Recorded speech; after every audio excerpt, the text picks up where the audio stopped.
The Rose Bowl hosts two of the most accomplished programs in the country when the college football playoff kicks off in Pasadena. Crimson Tide, easily the most accomplished team in this current playoff format. Michigan trying to get where Bama has been, and they'll be favored to do so by the slimmest of margins. Winner of this game gets the winner of Texas and Washington in the Sugar. That was Alabama, the SEC championship game that got them to this point. Let's say hello to Josh, Pate and Dennis Dodd, who are in Pasadena at the Rose Bowl to help us break down sort of the who has the edge in different categories. So let's just first start with the quarterback, J.J. McCarthy and Jalen Milroe. Josh, where do we stand in terms of who has the edge there? It's all about matchup to me, Dennis. It's all about, number one, answering the question. And I'd love if you have this answer for me. Do we get a 100% J.J. McCarthy? Do we get the kind of guy that in this moment, in the semifinal last year when they fell behind, could play catch-up ball, could use every facet of his functionality, his mobility, his arm? Now, even though they lost that game, you made this point yesterday, and I thought it was really valid. If they need to do that, you have to have those facets. We don't doubt Milroe has that. We don't doubt that he possesses all those capabilities. If we get a full J.J. McCarthy, full Jalen Milroe, that's a really good matchup. If we get a one-dimensional Michigan offense, which has been impeded by his lack of mobility, that's a totally different story. Yeah, I'll put it back on you, Tommy. I mean, you tell me. J.J. McCarthy, since October 21st, has thrown one touchdown pass. He is also number 2 in the country in passer rating. He is the second best, most accurate thrower. In fact, we had the 2 most accurate passers in the game today, Bo Nix in the Fiesta Bowl and J.J. McCarthy. He has run for 9 net yards since October 21st. My point being that that's a function of his injury. That's also a function of Michigan running the ball really, really well. But they have to have a full-throated J.J. McCarthy today. His best game, career game, was in this game last year in the semi against TCU. His second best game was that October 21st game against Purdue when he threw for 335. I suspect he's going to have to do something like that today against Alabama. I'm not sure he can. And we saw the splits there in terms of what Dennis was talking about, whether we're going to get the first 9 games of J.J. McCarthy or the last 4, which is numbers that stark contrast there. All right, what about the running back group, fellas? Look, we saw Alabama go into that SEC championship game without Jace McClellan. And it was kind of reminiscent of the 2021 SEC title game when they had to go with Brian Robinson, ironically against the same Georgia team, ironically the same outcome, an Alabama win. We heard Nick Saban the other day. He was asked, are you guys healthy? And he said, we're healthy. We got everyone ready to go, maybe to varying degrees banged up, but we're ready to go. The difference, Dennis, is Alabama would like to be able to run the ball very well. It is imperative that Michigan runs the ball well here today, because I've said this all week and I'll stand by it. There's a path where Alabama runs the ball for 2.7 yards per carry and still finds a way to win because of explosivity down the field. I don't think there's a way for Michigan to be under 3.5 yards per carry and find a way to win this game absent a +4 turnover afternoon. I think if you're going to talk about Alabama's running game, you got to put Jalen Milroe in there.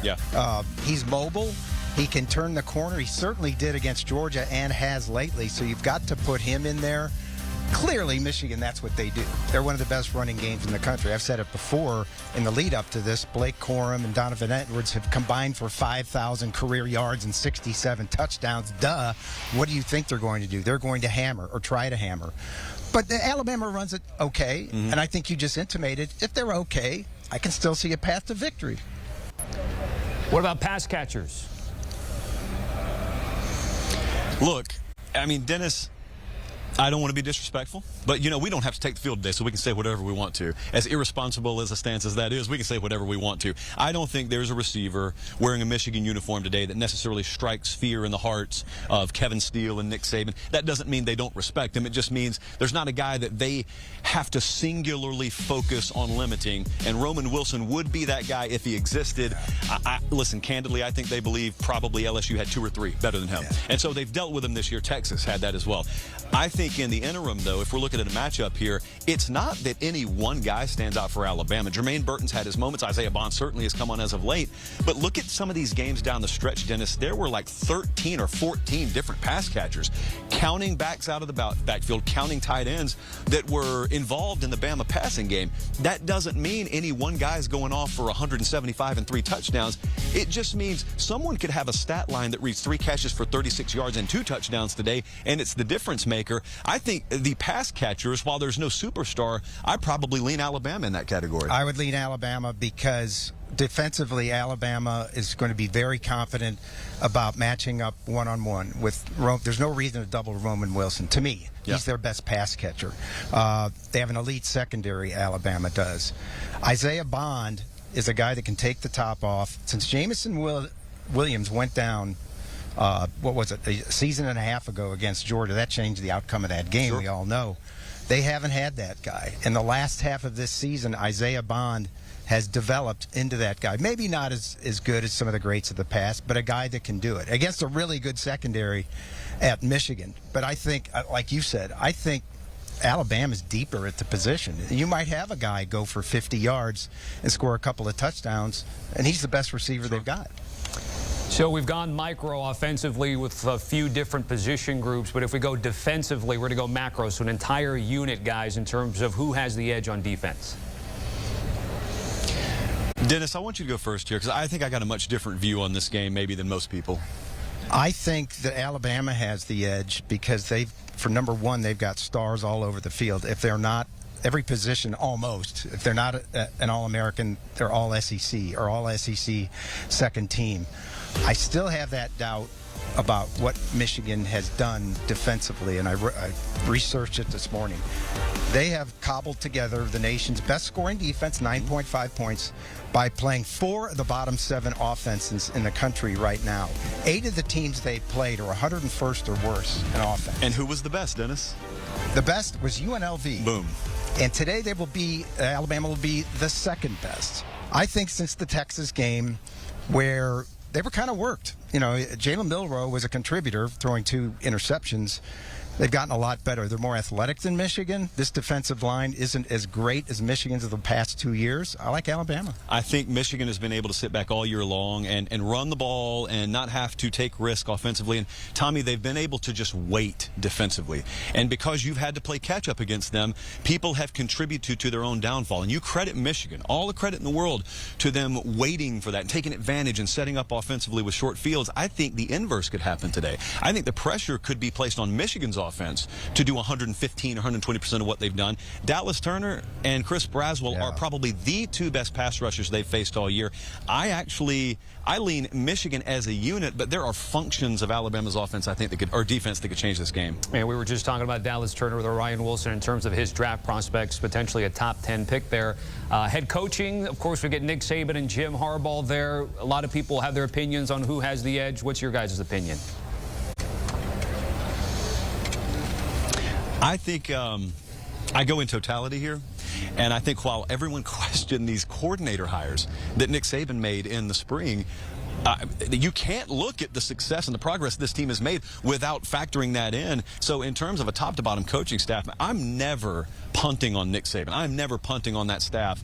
I will take Alabama against anyone you throw out there in terms of coaching. Yeah, I'll take Alabama. Look, he's the GOAT going in. So you start with that, and you go back to his ability to adapt. The man is 72 years old. The light went off in his head actually 10 years ago now, in 2014, when he went to the spread, hired Lane Kiffin.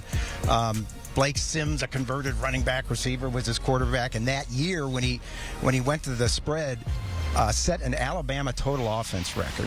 What happened this year? The Texas game, the USF game. You just mentioned it. Tommy Rees worked with Jalen Milroe. Nick Saban obviously did as well, confidence-wise, and he became better. This team improved.